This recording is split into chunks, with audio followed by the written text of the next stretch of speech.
I was just I was going to change my background, but I'm good. Let's go. No, your camera is frozen. This episode of the Off-Road Podcast is sponsored by Warn, Medical Gear Outfitters, and Colby Valve. Off-Road Podcast 418.5 underrated off-road accessories. Tonight, Aaron drags his trailer. Coy puts on the miles, and Ben gets rock hard, baby. Welcome to the Off-Road Podcast, the podcast about everything off-road. We cover the news, review products, and interview people in the off-road industry.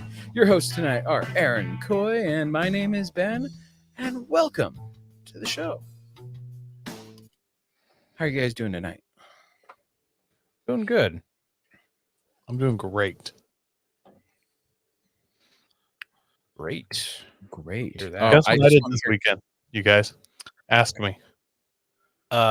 Well, I saw your wife posted some about bowls of cherries, like 700 pounds of cherries or something. That's all I know.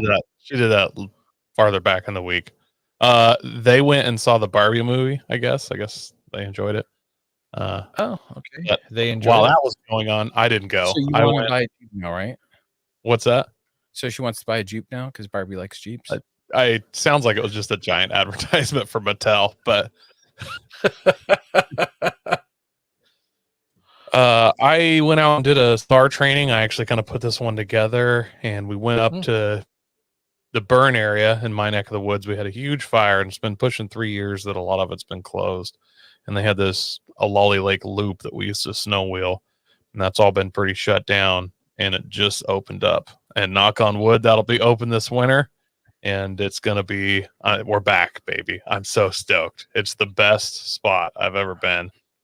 And then I actually got to take this old power line road that, because of the fires, has been a bunch of washout. It kind of washed the road away. It turned it into a full on trail. Like it's a 5 mile trail of kind of rock crawling. And it was straight awesome. I crazy enjoyed myself. There's a cool lake on it and stuff. So I had an awesome time this weekend. Completely stoked. Got to do some wheeling. I put on so many miles. I drove all over in the woods.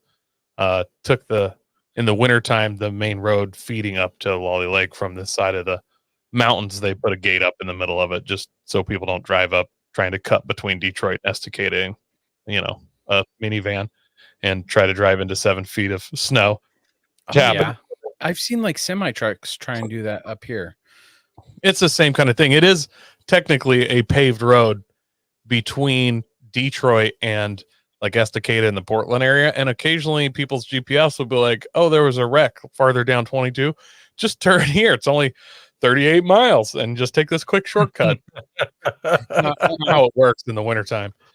Anyway, so they put a gate in the middle of it just to stop that from happening. But you can and are legally allowed to go around the gate. Just you got to take all these back roads and Forest Service roads up over a mountain and around. So I proofed that route out, so I'm well aware of it. And just had a great time in the woods this weekend. That sounds like a really good time. Sounds like it was. I actually really want to get you both up in that neck of the woods and do a little exploring and playing with me sometime before the end of winter. Is that the road that goes through Brighton Bush and Ripplebrook up to Estacada? Or is it a different one? So that's we call it 46. I think it's 4690. It's 46 road, but in the wintertime they've been throwing a gate in the middle of it, basically, just so you can drive up to each side of the gate, essentially, but just try and keep people from unaliving themselves. So you want to do like a late fall, early winter trip up there? Is that what you're saying? I would love to do just a full-on winter trip up there if we get good snow. Like it's the best. But I'd love to take you guys on that kind of new trail, and just there's some lakes and stuff. If we did like a September run or something. What's wild is that road is so close to Warm Springs Indian Reservation. And I see all kinds of fingers of roads that show that they connect, that you could get from Brighton Bush to Warm Springs.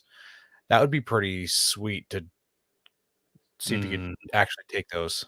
No, there's no roads that go through there. Shows them all over the place. We gotta look at a map. We're gonna have to look at a map. The map says Mount Jeff Wilderness Area. So technically on that that road that loops around Wally Lake and whatnot, that technically the backside of it is on the Warm Springs Indian Reservation, but it's not. Uh-huh. It doesn't get to Warm Springs, like you're just on that land. I'm looking at a 34 road, a number 2 road. How Google does Aaron want to get you, Coy? And you're You're saying one of these roads cuts from the 46 road between Brighton Bush and Estacada and cuts across the Cascade Mountain passes. Yes. I mean, I'm in, but it's either insanely gated or it doesn't exist anymore, but color me in. Like, I'm there. Yeah. Let's do it. Exactly. We'll try it in the summertime first. Try it in the summertime first. Well, that sounds like a great time. Yeah. What about you, Aaron? I had a pretty good weekend. I took Thursday and Friday off of work, packed the family in the trusty, not rusty because it's aluminum, Ford F-150 and our big camp trailer. I think it's 27 feet long. I can't remember, and we towed it past your house to a place called Subtle Lake, which is almost to Sisters, Oregon. And we camped there for 4 nights, I think. Sounds like some good family time. 3 nights, 4 days, 3 nights. And it was actually a family camp. So my mom and her husband, my mom's husband's son and his wife, and my sister and her whole family, and then my whole family were there. So we basically had 4 families camping there. And it was a good time. It really was. It's like 14 people. Yeah, it was 14 people that we had. So had a really good time. Didn't really take any pictures, but here's one of my daughter feeding the chipmunks peanuts. As you know, I like to feed the wildlife, whether it's jelly beans or peanuts or lead, toaster strudel, lead. Yeah, whatever they'll eat, whatever they'll take. So, so here's a picture of that. Pretty fun. I fed them out of my hand too. Tree squirrel, not a ground squirrel. No, this is a chipmunk specifically. Chipmunk. Yeah, it's a little different. Yep. I did not shoot any animals while we were there. Me personally, no one in my direct family shot any chipmunks while I was there. Extended family, maybe, but not in my direct family. What if you're related to them by marriage? Yeah. So, my nephews picked up some of those gel blasters, or you drop those little tiny gel beads in water and they soak up the water and stuff like that. Oh, the Orbeez beads. Yeah. Yep. Do those compose, or are they just going to be there now every time it rains in Eastern or Central Oregon for the next 400 years? They swell up when it rains and they shrink down when it's hot. I think those degrade over time. My son told me that they are biodegradable, so I don't know, because that's one of my reasons to not want to get one for him, is I don't want those all over my property. So I mean, I'm sure they're almost everything technically is biodegradable, but I just need to know like if it's 400 years, then it's so those my lifespan. When they blow up into like the bigger when they soak up, when they soak up and they get bigger, you can actually smush them into like jelly. So I'd imagine like if they break up that way, that it'll just turn into a bunch of microplastic that you'll be drinking later anyways. Exactly. Forever chemicals. Yeah. Beyond that, I found the limit of my solar generator. In fact, I'm going to grab it. I got it right here. So I have a knockoff Jackery called an Aim Tom, and it's, I think 300 watt is what it is. 300 watt model. Yeah. 300 watts. So when we got to camp, I used this to air up some pool floaty things for out of the lake for my kids, and then we got like 4 cell phone charges out of it, and it was done. And I was really disappointed about that, because cell phones charge off of 5 volts, and according to that, it died at either 11 or 10.9 volts. So it would not discharge any lower. It has something in it to prevent it from going below 11 volts. Yeah, it's a battery protection thing. Yeah.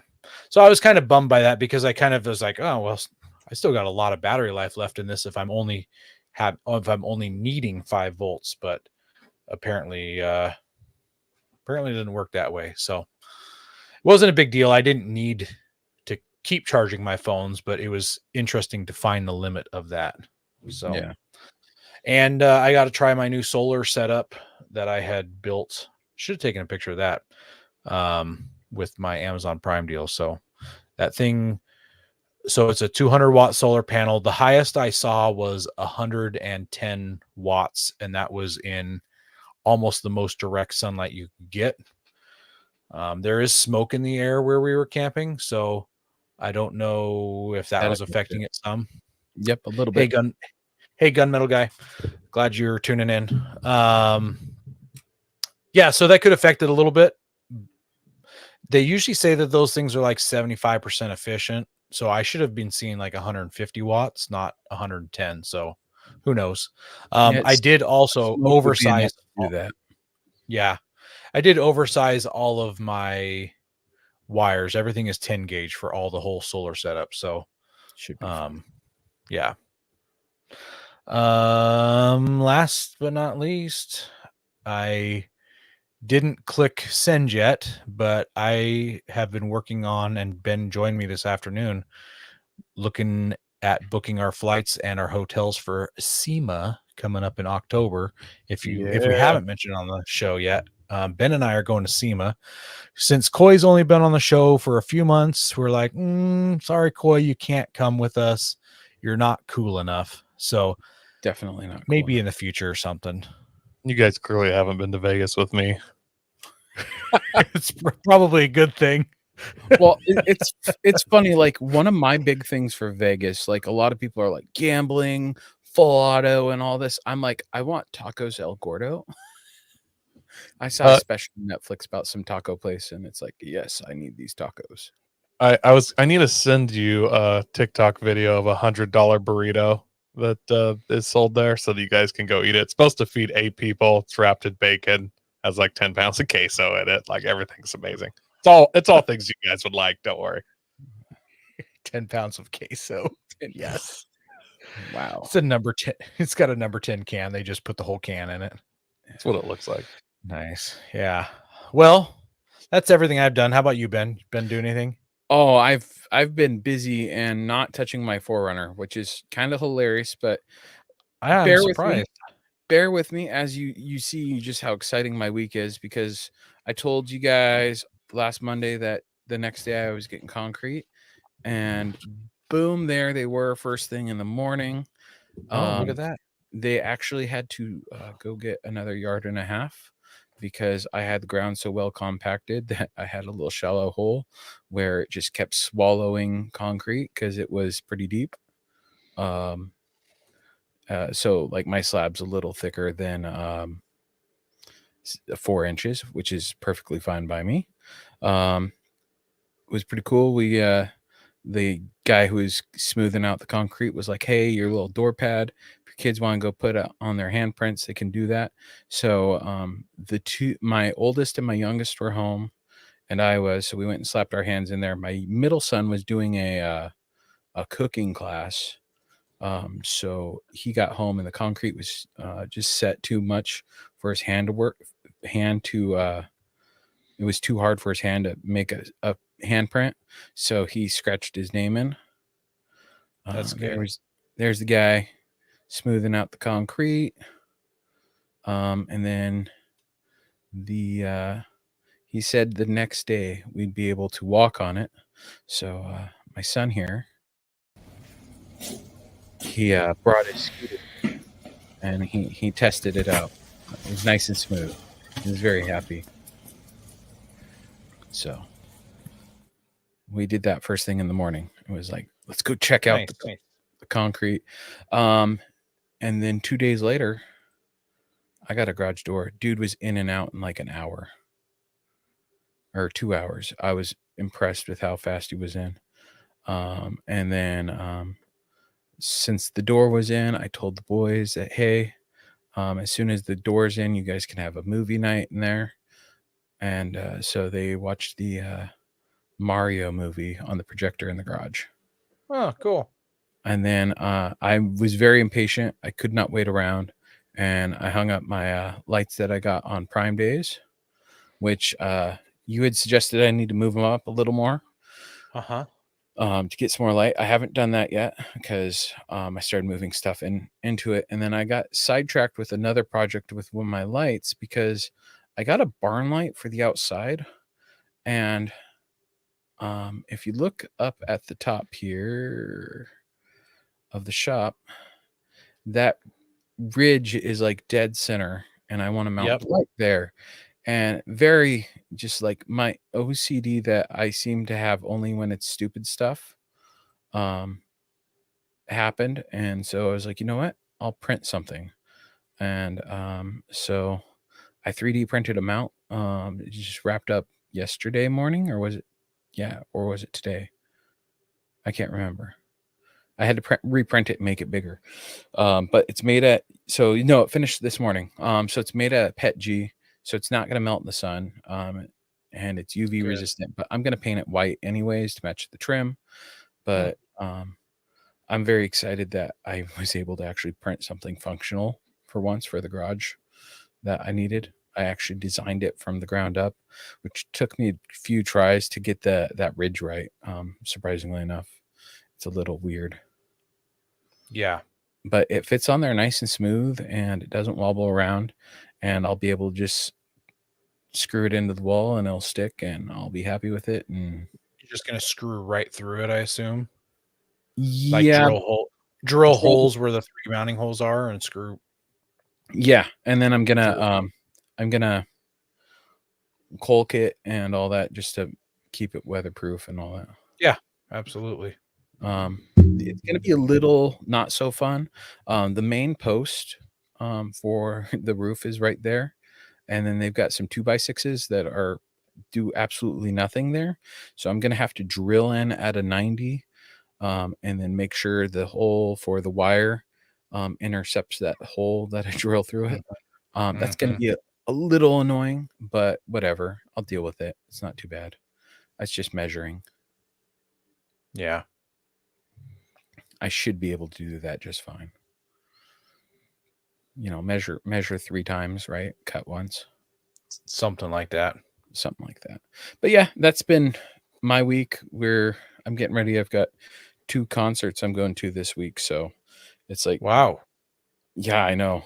We were supposed to go to Coos Bay, but with the Forerunner and that whole thing, and just like this whole stretch of bad luck, I was like, let's cancel that just because. And so we had already gotten tickets for Offspring and Simple Plan, some like 2000s punk rock stuff, alternative. And my son really wanted to see this guy Jake, who does YouTube music stuff, who got popular. So we splurged and got those tickets for Friday. So I'm pretty stoked. It's my youngest concert. When you talk about like Offspring and Simple Plan, I know they seem new to you, but I think you can just say classic rock now. I know. Right? I was watching those. I was rewatching some of those videos. Just like, it's like I remember a lot of these songs, and not completely my genre of music, but I liked it enough. I like some of their songs. Miles away. Yeah, no, I love Offspring actually. And it was just like, oh man, look at their hair. I remember having my hair spiked like that. I bet it's not spiked like that now. Yours or theirs. No, yeah, it'll be interesting. So, yeah, pretty stoked. So, but I'm gonna start moving stuff into the shop tomorrow, before the concert, just because I had to wait 10 days for it to or you're supposed to wait 7 to 10 days for it to cure. It's been 80 degrees out. I've been watering it a little bit to help prevent cracking, and I've been impatiently being patient. And so it's like, I'm done being patient. I want to start moving stuff out of my garage so that I can actually start having room in the garage in the house. But I have to wait on power for a little bit, so the studio stays in here for a little longer. Yeah, I get it. The way finances are working out with it right now. Well, guys, we have a big surprise coming up next week. We in do? fact. Yeah, we do. I don't know if I you're wanna- aware, but we have a new sponsor that we're bringing on board starting next week. Oh, really? Yeah. Not going to mention any names yet. It's a cool company, and we'll have it all worked out next week. You guys check them out.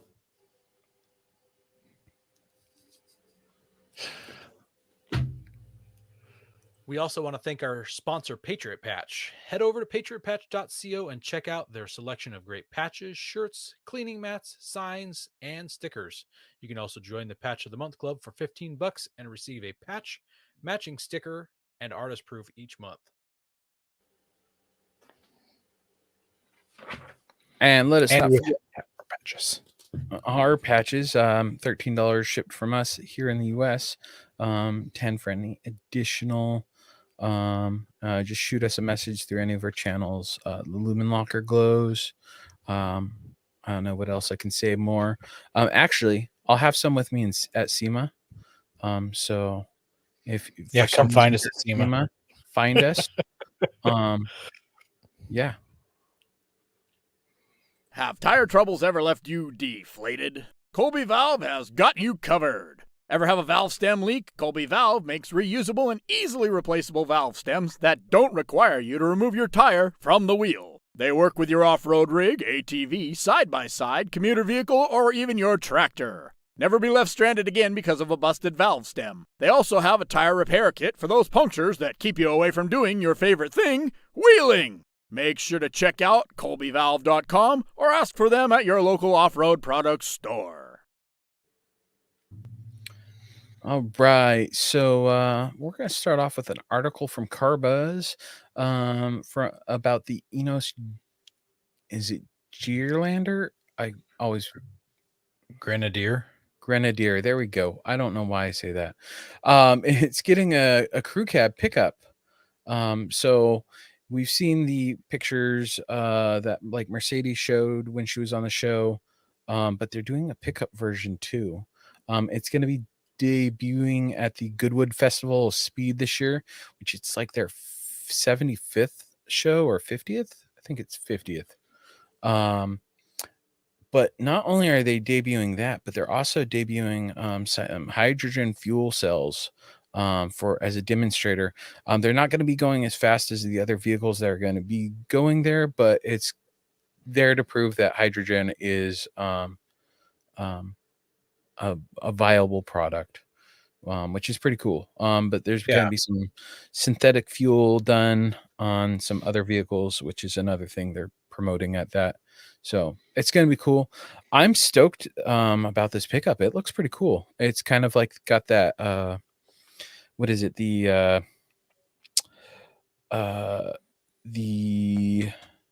Toyota Land Cruiser, was it the 55 or 75, where it's part kind of a truck ute thing?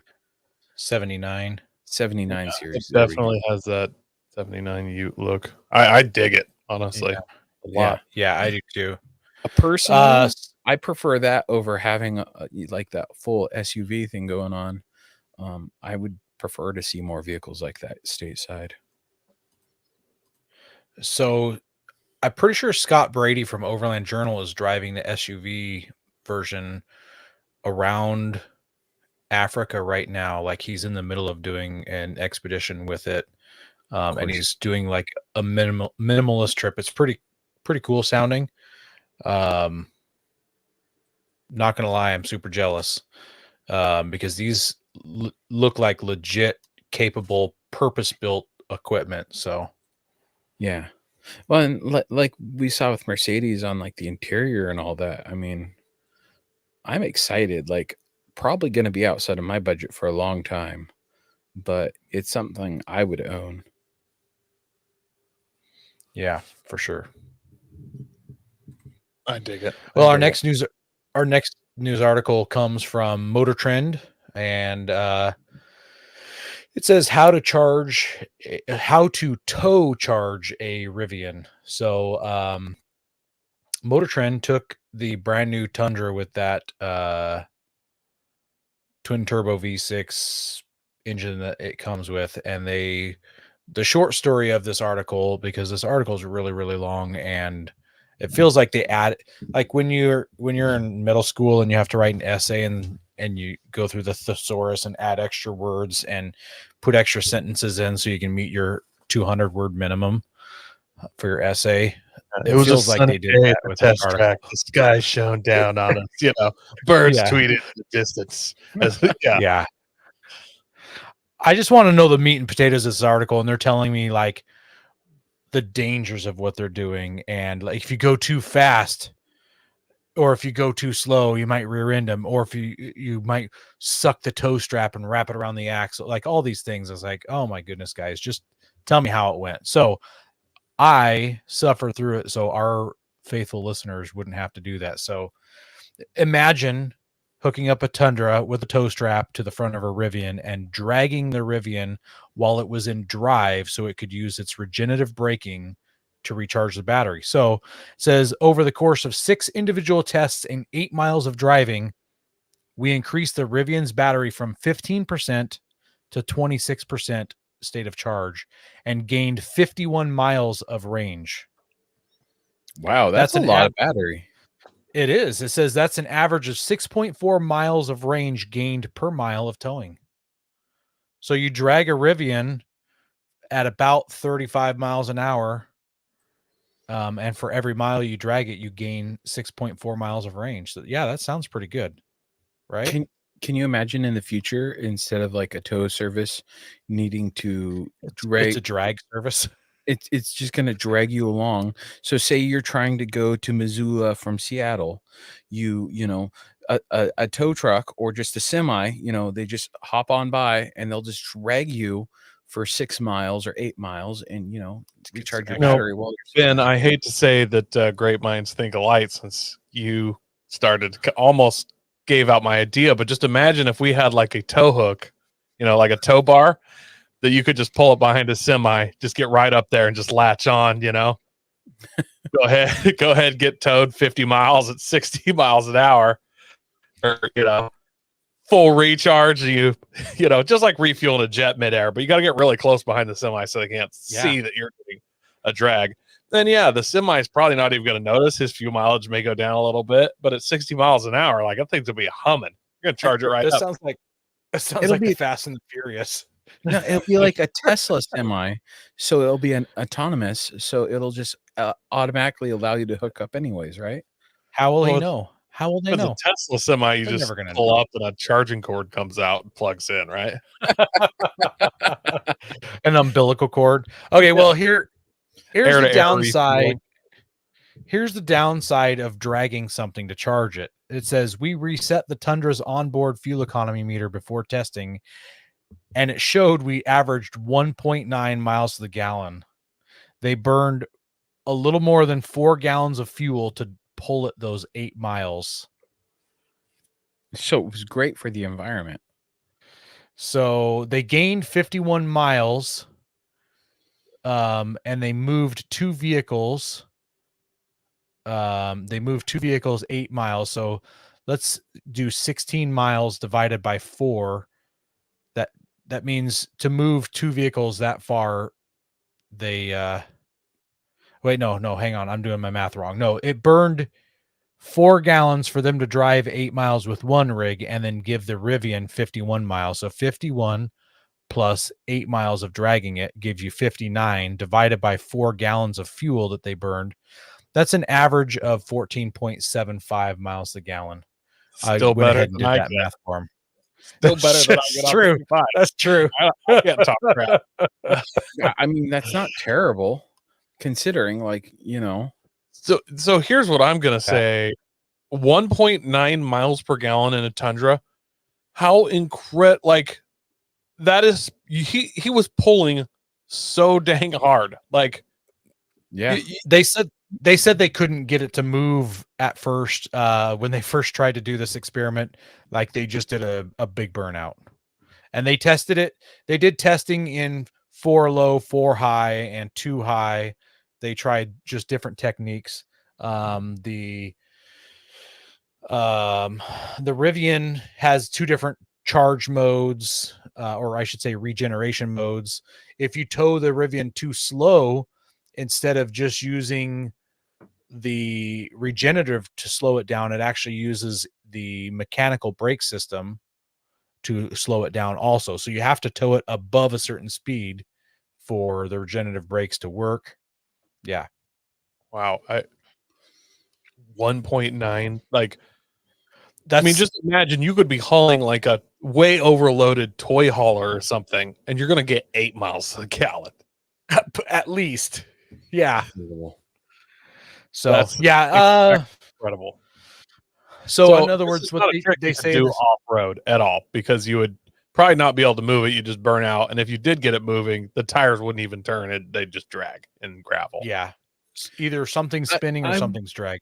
I wonder if there's an option to get it to go into neutral, so you could at least tow it off the trail to the road Oh, to yeah, I'm then sure. do the regenerative towing. So it's like, hey, let me at least give you a little bit of range to get you to a charging thing, or here we'll just pull the generator out of the trunk and leave you. Well, Yeah. You're pulling a big generator out. Like, You can't pull out a little Honda generator. I feel like this could be like the next tractor pull kind of a thing. Like you hook up an electric vehicle behind a gas powered vehicle at a drag strip, and you drag it as far as you can, as quickly as you can, and whoever's in the electric vehicle is modulating the brakes, trying to increase MPGs or indicated range on the dash to try to like get the range up as high as it can be. I think we got a new tractor pull idea. Called that's I mean, that is pull. kind of like doing a tractor pull. Yeah. I mean, could we CV just pull. do like a reverse dyno where we just pull it up on something and start spinning, strap it down? Instead of the truck spinning the dyno, we spin up the dyno. I don't know. Anyways, they say in the article not to do this. So that means everybody please go out and try to do it. I want to see as many people trying this. I want to see all the different rigs they try this with. It's going to be crazy out there. Yeah, especially with what the Tesla trucks out there now. It's coming. Go prepared with Warren Industries. They produced the first recreational winch in 1959 and lead the industry with their dedication to quality and reliability. When you dig yourself in deep, make sure you have the right tools to get yourself out. Get Warren equipped and go where others can't. Now, let's get ready for adventure and head into our main topic.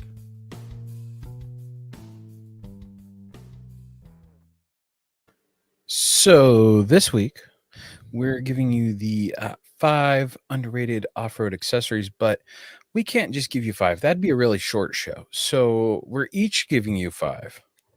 So are we going to Yeah. trade off on this one? I think we just go through, someone just does through all their list, and then we critique them and make fun of them, and then we move on to the next guy. Sounds good. Coy, why don't you go first? I'll start it out.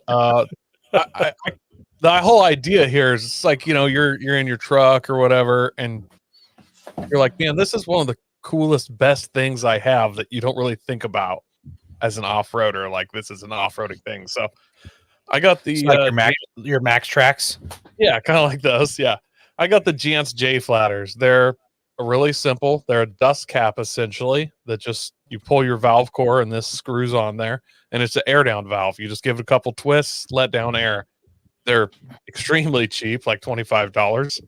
The downside is that anybody walking down the sidewalk could just reach down and take this dust cap like thing off and just drain all the air in your tire. But that's it's a risk you take. I've had them probably 4 or 5 years and it hasn't happened to me yet. So, but yeah, Now that you've announced it on air, yeah, I know you guys are going to do it now. But just so you're aware, I have a valve core puller in my truck at all times. So This happens to me. I hope you keep valve cores in your glove box because I'm going to snap one into the bushes.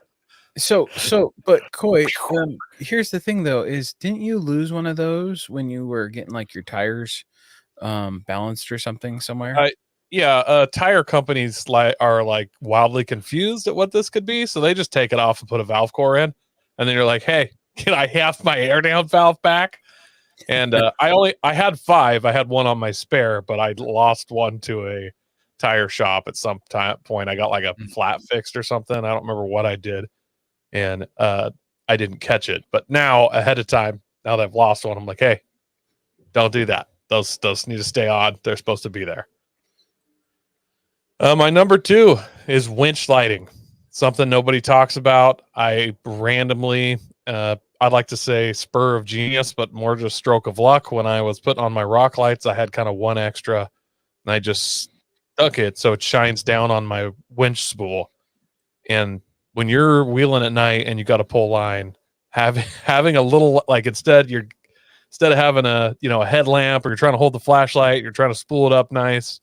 You just got your rock lights on. You got a nice little light lighting up that winch line, winds it right in. You can get it nice and straight. It's very nice. I don't know what's happening. Okay. And then I have one that you guys are going to be crap for, but it's called a magnetic mic. They're in every cop car and pretty much every fire truck in the country. Is that anything like Magic Mike? It's it doesn't bring the ladies like Magic Mike does, but they're impressed once they get a hold of your mic. Okay. Okay. All right. I feel the heft of it and the snappiness of it, and they like it.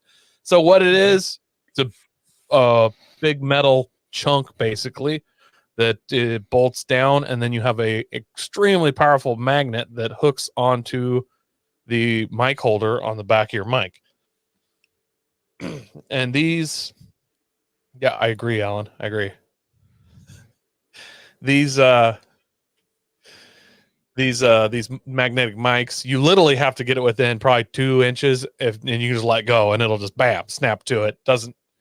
I think if I rolled my vehicle, it wouldn't come off the mic. You can't hardly just pull it off. You got to slide it down. And the other nice thing about it, if you have a ham radio, a lot of times if you want to go into scan mode, you have to have a ground going to that, to your mic holder. And these actually work with that. So you can snap it onto that, and it can be grounded. And you can actually get a second one that's ungrounded. So you can scan, you put it on this one, not scan, you put on the other one. So I love it. I think everybody should get one if you have a radio. I was really expecting you guys to chime in, so I waited. The one thing that I don't see that comes with this kit, and I think you'd said that it does, is that there's no double-sided tape. You have to drill into your dash. Is what I am almost positive it came with double-sided tape, but this magnet's so powerful, I don't think it would last that terribly long. I argue with that only because I've got the what are they called? Not monster magnets. I've got the one for my phone. And super strong magnet, same dealio. You stick it on there. I don't think it'd come off while I was wheeling. It hasn't when I've been out with it. So I've had a couple of the phone magnets, and it is many times more powerful than the ones that I've used, but I haven't used yours. So Mob Armor. That's what it is. I have a Mob Armor, and the Mob Armor ones are a lot stronger than the crappy China ones that I've had before that. Well, I do like the idea of it. I currently have mine just floating around in the cab of my truck, so I need to have a solution for that. Well, I guess I know what I'm getting you for Christmas, so that I can mock you. Ham radio. I don't know that that's something that's underrated. I think if you don't have a ham radio, it's underrated. But as soon as you have it, you realize how valuable it is. I don't know.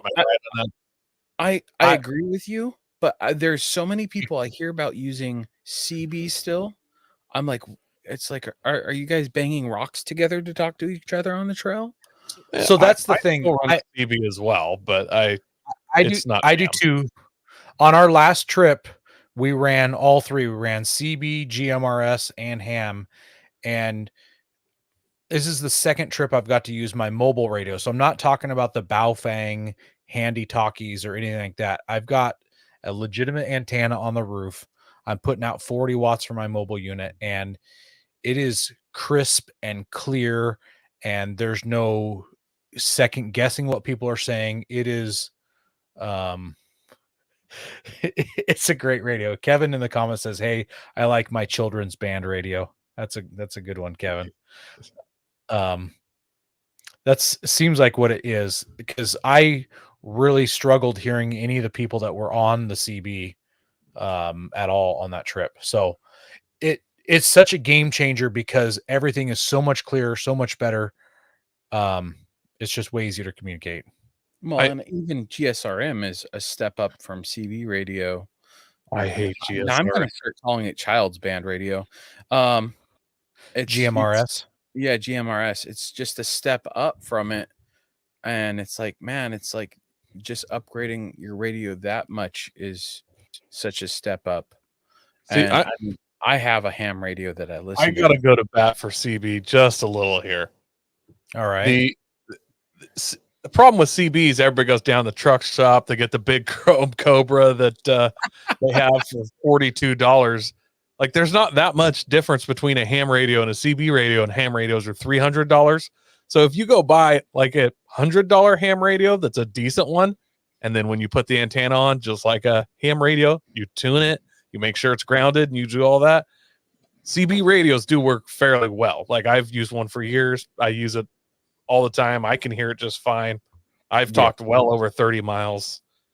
It's not as good as my ham by even remotely, but I do love CB for when if everybody's running ham and then you have CB, you can kind of have two conversations going. So if you're just talking to one guy, be like, hey, throw it on channel 13. Everybody's running ham. You can kind of chat with one guy without blowing up the ham radio that everybody's listening to. But I mean, I honestly recommend you do both. If you're a stallion, you'd have multiple. If you've got the space for all of them, have them. By all means. Any overlander has multiple radios and mics hanging off the dash.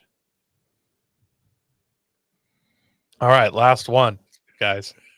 After ham radio, I'm not laughing at you, Coy. I'm laughing at Josh. Yeah, I had to stop and read that. He's apologizing for being late. Apparently, his dog got hosed by a skunk, and everything stinks right now. So, sorry to hear that, Josh. I have no suggestions of what to do other than shoot all the skunks. Yeah. All I can say is you'll have that on the big jobs and leave the dog outside for a couple days. Mm-hmm. Yeah, they actually, Josh, you can go to the pet store and get like a spray that's supposed to help neutralize that instead of just dumping tomato sauce all over them. Last but not least, a way to rebeat a tire. I try and carry some starting fluid because I like to live dangerously. I usually have a ratchet strap in there as well. But if you ever debeat a tire or with someone else who does, they can actually be quite a pain to get back on occasionally, especially if you don't have any boom juice or a strap or anything. Obviously, you need a compressor. I'm assuming if you're listening to this show, you're at the level where you have some onboard air. But yeah, keep a ratchet strap in that kit. Doesn't have to be that big, just a little guy, and it doesn't have to be that powerful one, but just enough to get around whatever size tire you run, really, maybe a little bigger or the guys you run with. Or, if you got a starting fluid and a lighter and you like to have fun and like to party, then you can just pop that back on, no problem with a little bit of that. But I recommend people carry that. I think that's way underrated. I've had to do it. So that's my 5. Aaron, what's yours? Right. Let's hear you. Well, I've mentioned this before. In fact, Coy, I gave you one as a gift for helping me put that engine in my truck. But the Power Tank tire inflator gauge. So, the entire inflators that Power Tank uses, you can get it with a 2-foot or a 6-foot whip, and by whip I mean hose. And when you have this 6-foot hose, you don't have to ever bend over in your life ever again. And when you're getting up in there in age like I am, it's nice to just not have to worry about it. And they make their inflators in a bunch of different styles. If you're a semi truck driver, you can get some that go up to like 150 psi. They make them in digital. They make them in analog. They're really nice units. I like them a lot. The analog ones are liquid filled too, so Yes. Yeah. says something about the quality of it. Yeah. I have So and I love it. And I don't know if you've ever used it for this, Aaron. When I have people who don't have air down tools that aren't like, they're just kind of there, I just give them that. They clip on and hold the handle down, and they can just exactly. And it'll dump pretty good. I've used that on a number of times where I'm just too lazy to pull out my tire deflators. I'll just do that because everyone else is taking forever anyways. Yep. So yeah, it's a great tool. I have one for my house and I have one for my rig, and I got one for Coy for being a cool guy. So I like them that much. Next thing here is just a snatch block. I think I have 3 different snatch blocks. To effectively use a snatch block, you're also going to have a tree saver or something like that. But the purpose of a snatch block, a lot of people run winches and they're like, I'm just going to winch. But what you need to winch to isn't always in front of you. You might need to redirect. You might need to double up on your line pull so that you have more pulling power. And the snatch block is what's going to do that for you. So I've seen people like pull their winch out and then yank it hard 90 degrees and is dragging against their fair lead really, really hard on one side. And then as they're sucking it in, it's wadding up all your rope, whether it's wire or not, into that same spot. And I've even heard of people busting the cases on their winches because they sucked up all of it on one end and it got too thick and broke them. So snatch blocks will absolutely help you take care of that. Another thing that I've had for a long time, and it was a game changer when I started using it, was a Bubba rope or some sort of rope like that. Kinetic rope, yeah. Thank you. A kinetic rope. I was looking for that word in my head. The first time I used one, someone was stuck in the snow. It may have been me. I don't recall. And we hooked up another rig to it, and it was just the gentlest little yank and it was out. And prior to that, they were trying to use traction boards, shovels, all this other stuff. And that Bubba rope just got them out in 3 minutes. And we've used that so much on our other snow trips and in sand and things like that. And it's such a quick recovery tool. A kinetic rope is so much more. I've used my kinetic rope probably as one of the most used piece of recovery equipment next to my winch. Mm-hmm. I've used my winch a lot mostly for self recovery, but it's where if the kinetic rope can't get me unstuck, the winch will get me unstuck. Yeah. I gotta be totally honest. I've used my kinetic rope so much more in my winch because I just honestly hate pulling line, and I kind of like my winch really.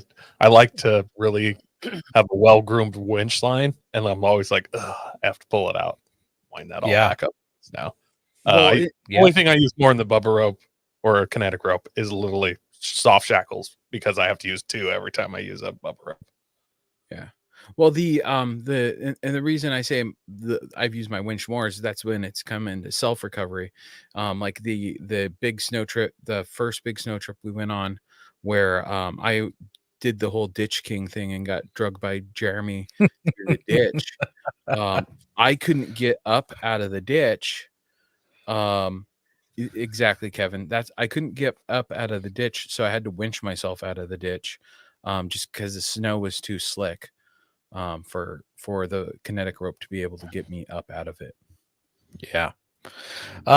Next thing here, I've talked about this a little bit on the show, but a Factor 55 fast fid. So what this is like a Chinese finger trap attached to a knitting needle, and you use it to repair winch lines that have broken or create winch lines extensions or bridles or synthetic, your own soft shackles. Yes, it's got to be with synthetic line. And thank you for the correction there. And I've used mine. I got mine for Christmas, like, I don't know, 6 years ago. My wife's like, "What in the world is this thing that I bought you for Christmas?" And I told her, and she still didn't care. But I've used it a whole lot to make things, and it packs down to nothing. So it just is always in my recovery gear. And you just never know. You just pull it out and it's good to go. And people are like, "Oh, I can just take a ballpoint pen and some duct tape and do the same thing." But this is so much cooler to just whip this guy out and just come with rock the it. instructions for how to do a repair. Yes. Yeah. It's So- everything you need. It's literally everything you need. So I get what you were talking about with it being that much better. It's under $50. Yeah. And could you use it as like a weapon, John Wick style in a pinch? 100%. Actually, use it- it would be more You like could the use it to eat Joker. ramen too. So It'd be more like It's Heath Ledger. multi-purpose and tactical now. Yeah. So super Yeah. overlandy. yeah. Last thing on my list here. You stole I that. came up with this idea all by myself. I didn't take it from Ben's list or anything. It's a block of wood. Who doesn't love a block of wood? Like, we played with these as kids. You It's bring a them musical overlanding with you. instrument. It's a weapon.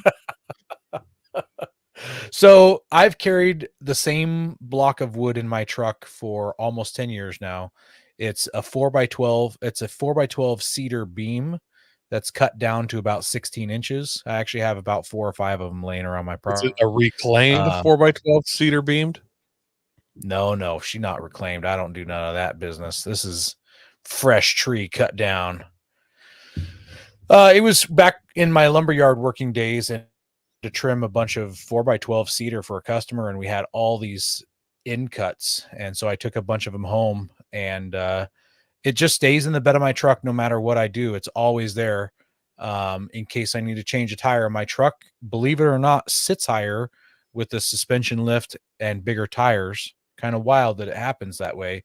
And the factory jack might not reach, even though I keep a bottle jack in there also. So it gets you up that 3.5 more inches. It acts as a very stable platform. So you're not just putting a bottle jack in some river rock or sand. Gives you some stability. You could use it as a wheel chalk if you had to. And one time I used one of them as kindling for a campfire. It's kiln dried cedar. You can't start a fire any easier than just slicing one of those bad boys up. So How many lots of times uses for a set it block on wood. in and used it as a chair? I've never used it as a chair, but you could sit on it uncomfortably for quite a while. Yeah. So there's my 5. How about you, Ben? Your turn. Well, after you stole that one, I had to steal one of yours. So, but I'll start off with my number one. One was here was a full size spare. The amount of people that I've seen on the trail that do not have a full size spare, Or any spare. or any spare, and they're like, "Oh, I'll just throw on this off-sized one, or I'll just use a tire repair kit." And then I just think of like all the times I've had like tires explode, huge gashes in the sides. It's like ain't no tire repair kit gonna fix that. You need a full-size spare. Your tire comes off while you're driving and trashes the wheel. Yeah. Oh, trashed. Well, yeah, there we go. Now I'm gonna be using my full-size spare. I gotta go get some more lug nuts, but hey, I still have I have a tire. Yeah. So, there's just that many things where it's like, oh, really need to take care of that. And my next one here is a quality tire repair kit. And when I mean quality, I mean not your Walmart run of the mill plastic handles. Here's some plugs, call it a day. Plugs, patches, metal handles, maybe a Colby valve in there. They have some newer stuff that has like sidewall repair kits. Not the best in the world but it will get you off the trail maybe. Mm-hmm. Here's the one I stole from Aaron, and it's a snorkel pre-filter, which he stole from me anyways because I'm the guy that runs the pre-filter, and I Yep, you love are. I love just like when we were in Nevada every day, I'd take it and I'd just dump it out and be like, look at that. That's not in my air filter. So To be fair, I've had one in my Amazon cart since I got a snorkel, which was way before I had mine. 6 years ago or something like that. I've just never pulled the trigger on it. Yeah, I've liked them for that whole purpose for that long. I just apparently it's not underrated enough for me to spend the $40 on it. And how often are you in where it's really dusty? It's like for us, it's 3 months out of the year. Yeah. Well, Aaron lives on a gravel road. I don't know. Yeah, that's true enough. But it's usually when you're behind someone that's going fast, and he's only behind farm trucks and they're moving slow. Yeah. The thing about things being underrated, though, Aaron, you don't realize how good it is till you have it. You're like, wow, that was really That's true. And That's the true. Nevada trip really did show you just how awesome it was, because every day it was like, look at this across the hood of my 4Runner. No, we didn't. You seemed more like one of those vacuum salesmen, honestly. Like you're like, look, I'm dumping it out all over my hood. That's what I pulled out of your carpet. Like that's kind of what I picked up. This is what happens when you sit behind Aaron going down a trail. Let's see. My next one here is something that took me a little while to learn, was a quality air compressor, and you can really go anywhere with that. Because like I've had like a Ryobi hand one where I use like a rubber band to hold the trigger. It was garbage, and I've used some like 12-volt plug-in ones that were just absolute trash. And now I have I have my power tank, which is amazing, but you've got to get them refilled. So if you don't like that route, I also have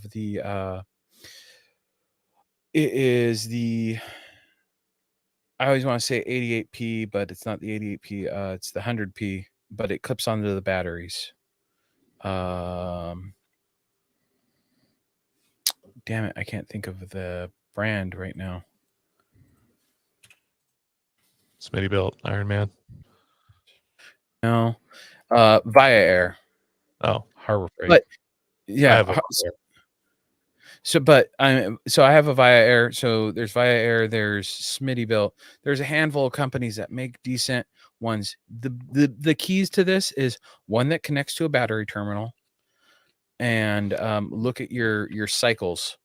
Because if you're filling up 40-inch tires and it's got a short cycle time, you're really not going to want to use that for your tires. The Via Air 88P duty cycle the duty cycle is great for up to a 33-inch tire. They just say that to try and get you to buy a more expensive air compressor, because I have been running a 33% duty cycle, and I have filled up 8 trucks in a row for almost about 10 years now.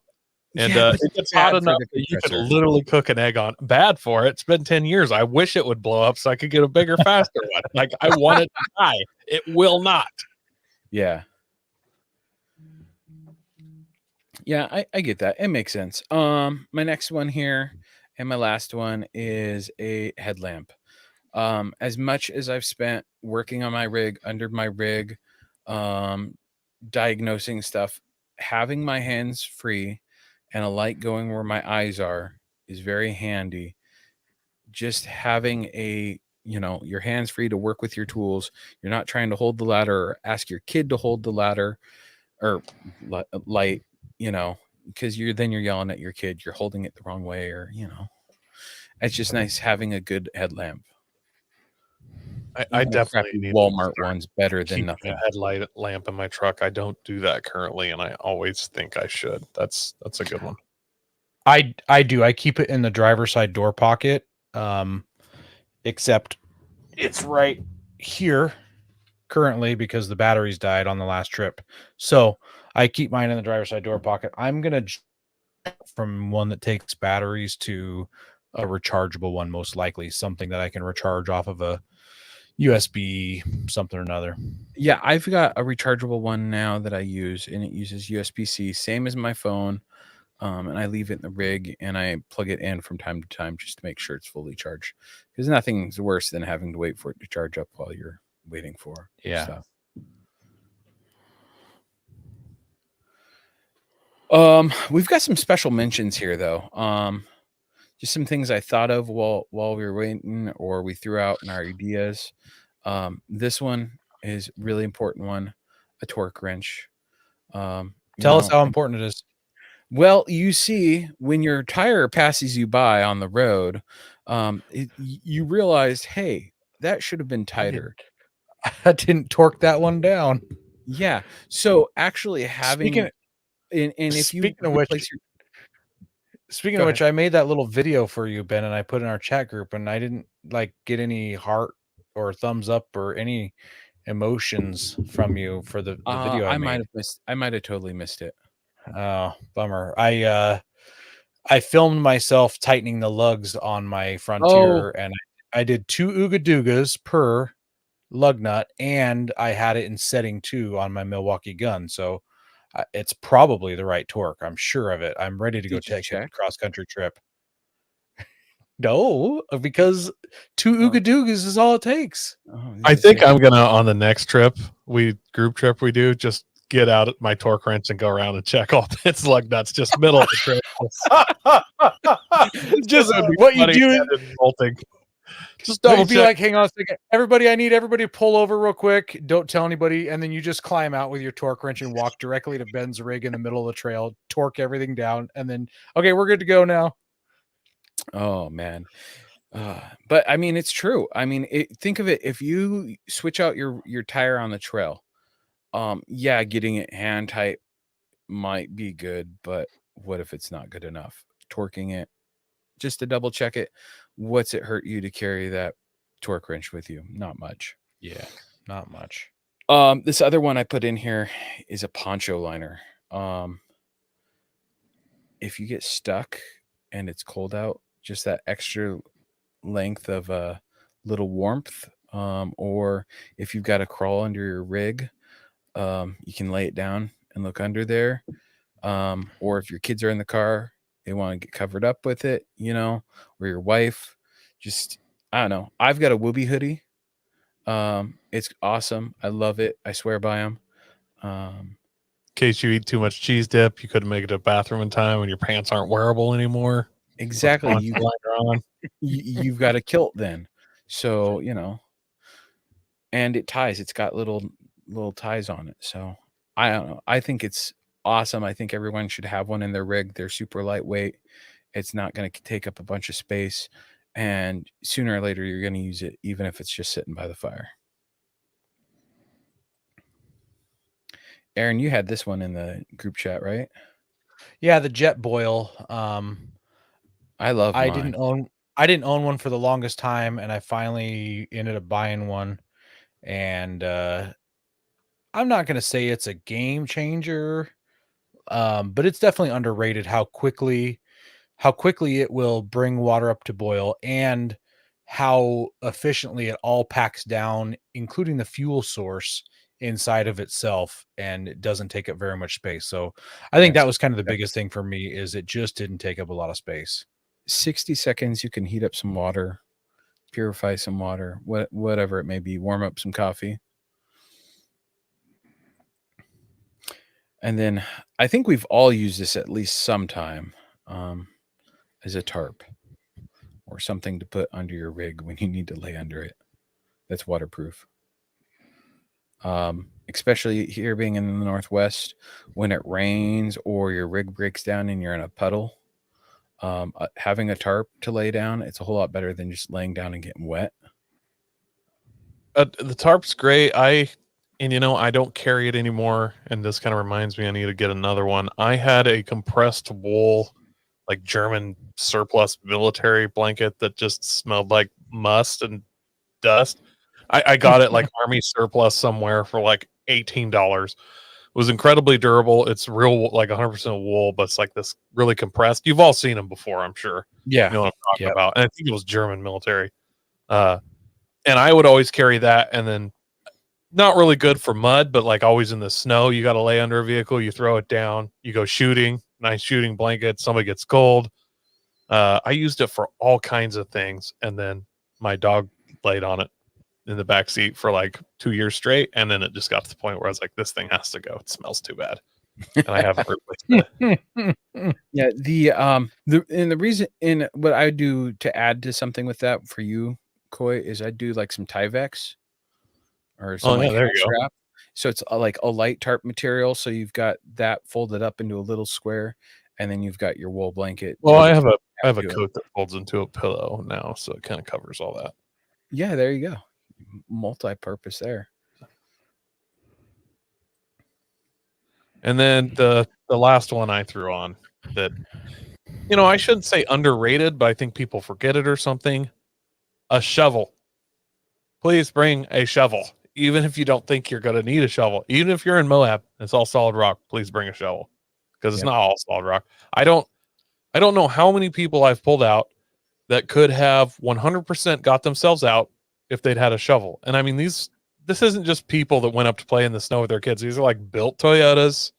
Everything looks ready to go. They got all the stuff, and you pull up and they're trying to get themselves out, and you're like, got a shovel? And they're like, no. I'm like, okay, I guess I'll get mine then. Or sometimes they're like, yeah, and then they pull out one of those tiny folding The military army shovels. now. E-tool. Yeah, E-tool. way better than digging with your hands. Don't get me wrong; like they have a place, but if you need to dig yourself out of snow or mud, man, it's going to be a bad time. You're going to learn how not a shovel that shovel is, and I'm sure there's some military guys that have moved cubic yards of dirt with those. But Yeah. Just a real shovel, like every landscaper, construction worker use, you can really do with time and enough water and energy, you can get yourself out of almost any situation with a shovel, other than going over cliffs and things. And honestly, if you're going to get a shovel, get a big one. Like if you can set it up where you can get a full size 5-foot shovel, do it. Yep. You're not gonna be like, man, I wish this shovel was shorter. And if you did, just the handle off, honestly. Like you can reach under your truck with it. At minimum, get the 3.5 or 3 foot with the T handle. Like honestly, though, if you can fit a full size 5-foot shovel, I don't know how many times I've been in the snow and I'm pulling snow from way under the truck. And I don't have to get down on my knees or anything. I just kind of bend over, and then the other side, this guy's got this little shovel. He's basically laying under this truck, pulling it out. And it's like, that's not fun. I understand it's a space constraint, but shovels, guys, underrated. You can do so much with a shovel. And honestly, you got to use the bathroom. If your jack won't lift high enough, I've seen guys dig a hole, pull up into it so it drops one side so they can jack it enough to pull their tire off. Like there are so many more uses for a shovel than just getting yourself unstuck. Yeah, I've got 2 different shovels. I got my that snow shovel one, the Demos one that's like a snow shovel one, and I carry that with me in the winter. But I still carry my little 3/4 shovel, my D-ring, my D-handle shovel during the winter, just because it's like going to go dig your poo hole, or it's nice to have a spare shovel. Yeah. A couple more honorable mentions here in the comments. We've got Alan mentions a Rock Slide Engineering Easy Rack. And I didn't know what that was, so I looked it up, and now I know what it is. But it's a little tiny shaped rack that you strap to a spare tire that's on a spare tire carrier, so that it gives you a flat surface to mount things on it. Whether you mount it off to the side and you mount jerry cans to it, or if you mount it on the top and you can mount something on top of it. So you just ratchet strap it around your tire. So that's kind of cool. Josh mentions that he likes a small pressurized water jug so that he can have clean water for dishes or whatever, or even cleaning out the bead on a tire. And then Alan says, have you guys seen that hand K-cup maker for camping? My wife has one, and she would tell you that is her most underrated camping accessory. It's made by Presto, and it's called the MyJo, MYJO, I'm pretty sure. Oh, and yeah. Literally, I remember her talking about that. Northwest. Yep, you put hot water in the top of it. The bottom, you put a K-cup in the bottom, and you screw it back on, and it punctures the top and bottom of the K-cup, and you literally just force the water with air pressure to to go through the K cup and it drips into your cup of Joe. So She was very, it's- very happy about that. It's my Joe, MY Yeah. Joe. Huh, knowing Yeah. must be half the battle. yes. Yeah. Yeah, that's it. Yeah, and like that being it, that's it for our Fast Five. Well, not our Fast Five, our Fast- 5 yeah. underrated off-road accessories from each of us, plus 5 extra. So yeah, and then next week we're gonna be talking about activities to do on a wheeling trip. I'm super excited about this one. I think this is gonna be a great episode. With your clothes on, those kind of activities. Yeah, Correct. Yeah. Yep. Other than that, thank you everybody once again for listening and hanging out with us on the show. We appreciate you guys. Make sure you tune into us live on YouTube if you want to be part of the comments section with all of our children's band radio friends. It's always a good time in the comments. Make sure you're sharing us with your friends, helping us grow, and God bless America. Don't forget to visit Patriot Patch and join the Patch of the Month Club. Check out our Gaia affiliate link for up to 40% off. Also, don't forget to head over to Warren Medical Gear Outfitters and Colby Valve to see all their great gear. We're a proud part of the Firearms Radio Network. Got a comment or question? Send it to us through our webpage at firearmsradio.net or through our social media channels by searching for Off-Road Podcast. Also, you can listen to us live at overlandradio.com Mondays at 7 p.m. Pacific. When off-road, please remember to have fun, tread lightly, be safe, and courteous. Thanks for listening. Child's band radio, I'd love it.